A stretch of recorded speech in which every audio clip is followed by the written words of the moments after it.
Querido irmão, querida irmã, queridos amigos, bondosos e atenciosos, nossos votos de muita paz para todos vós, cristãos ou não cristãos, ou ateus.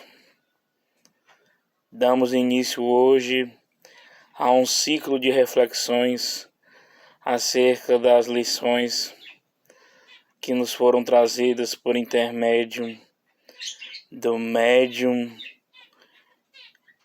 embaixador da paz pela ONU, palestrante, fundador da Mansão do Caminho, que desencarnou no dia 13 de maio do presente ano, que na semana que passou completou-se 3 meses do seu desencarne, e ele nos trouxe à tona, através do espírito benfeitor Joana de Ângeles, um livro chamado Vida Feliz.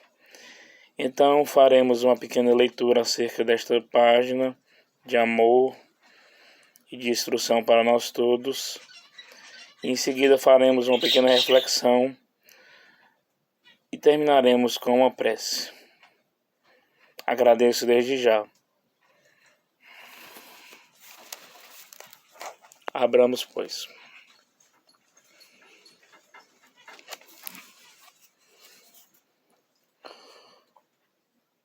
Os negócios escusos dão rendimentos venenosos. Muitas pessoas justificam-nos e exaltam os lucros deles advindos, informando que são frutos da época e todos devem aproveitar a ocasião. Como a moral está desgovernada, não te deixes conduzir por ela. Antes controla os abusos e excessos que te cheguem, a fim de corrigires a situação caótica. O erro nunca deve ser tomado como exemplo. Numa época de epidemia gripal, o estado normal de saúde não passa a ser este, somente porque a maioria das pessoas está infectada. Vacina-te contra os abusos e permanecerás com a vida em ordem, talvez sem os supérfluos, nunca, porém, com escassez ou falta. Joana de Ângeles, médium Divaldo Pereira Franco.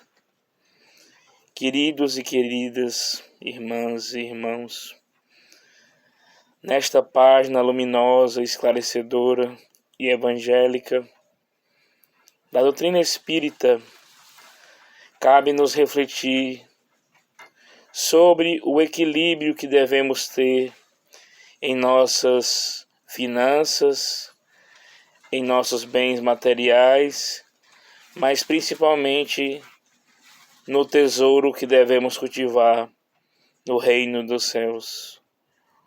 O homem ou a mulher, quando reencarna neste mundo, tem uma tarefa a cumprir: reformar-se.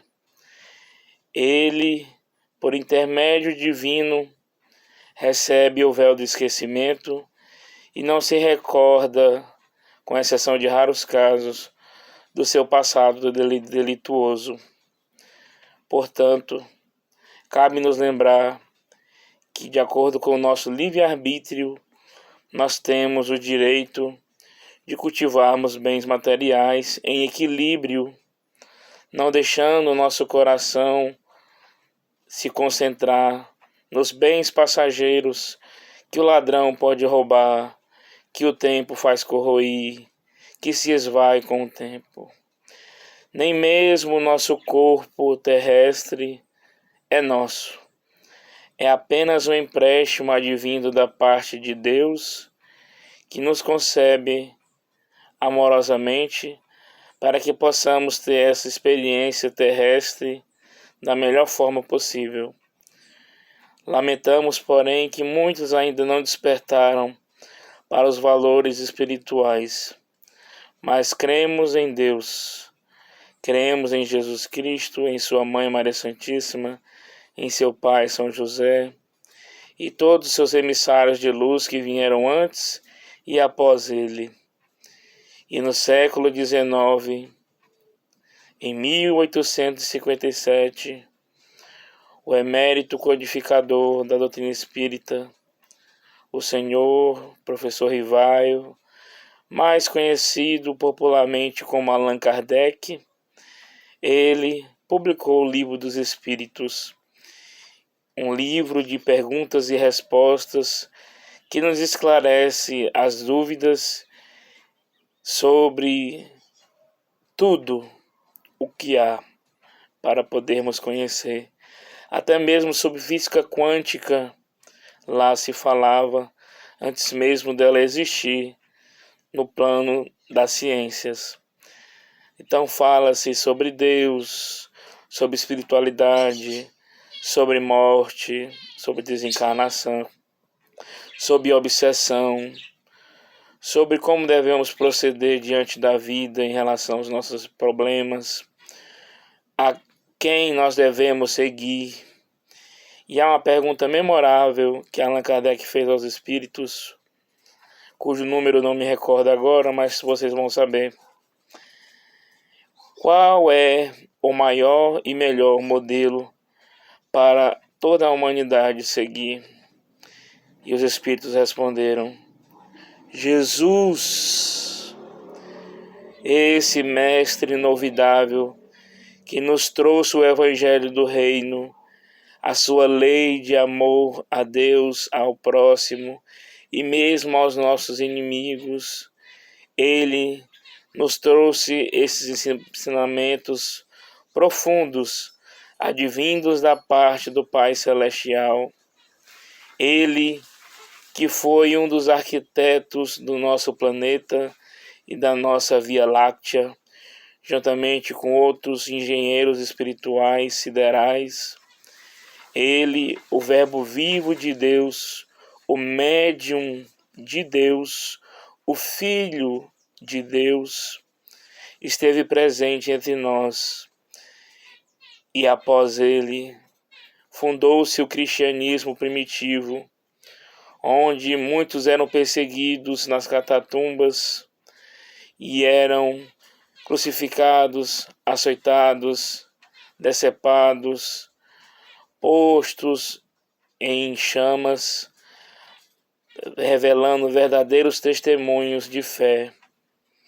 Nosso querido Paulo de Tarso é um grande exemplo nesse sentido, pois a pé ele viajou mais de milhares ou centenas de quilômetros, juntamente com outros companheiros como Barnabé, João Marcos, Lucas o Evangelista e tantos outros.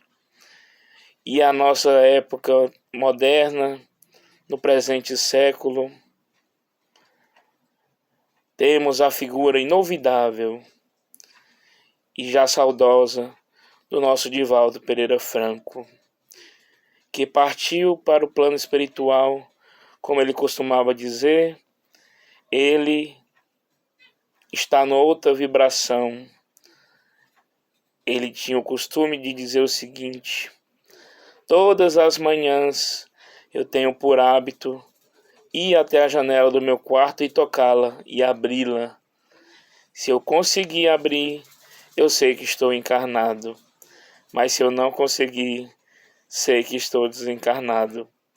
E hoje, com muito amor no coração e gratidão, lembramos-nos desta figura amorosa, missionária, espírito completista, que com essa existência muito luminosa deixou-nos a mansão do caminho, mais de centenas de livros, palestras, conferências, seminários, palavras iluminadoras que tanto nos cativam a alma. Então, para não nos delongarmos, Desejamos muita paz para todos e nos vemos brevemente para uma nova reflexão. Senhor Jesus, abençoa a este irmão, a essa irmã que está ouvindo este vídeo, que ela possa ser abençoada em suas necessidades, que a água que se encontra em sua geladeira possa ser fluidificada pelos fluidos necessários para o seu bem-estar físico e espiritual, e que nós possamos ter um bom dia, uma boa tarde, uma boa noite e uma semana abençoada que se inicia na data de hoje, dia 16 de agosto, 17, aliás, de agosto de 2025. Muita paz para todos e que assim seja. Lembramos-nos de Jesus, quando ele nos disse: amai-vos uns aos outros como eu vos amei. Perdoai não 7 vezes, mas 70 vezes 7 vezes. Amai os vossos inimigos, perdoai as ofensas. Se tu tens algo contra teu irmão, reconcilia-te e torna ao templo. Que nós possamos seguir as pisaduras de Jesus e dos seus emissários do Reino Celeste, que hoje nos auxiliam em paz, em amor, com muita devoção e caridade sublime. Então, eu me despeço com um beijo caloroso, muita paz. Jesus te ama e eu também. Até logo. Tchau, tchau.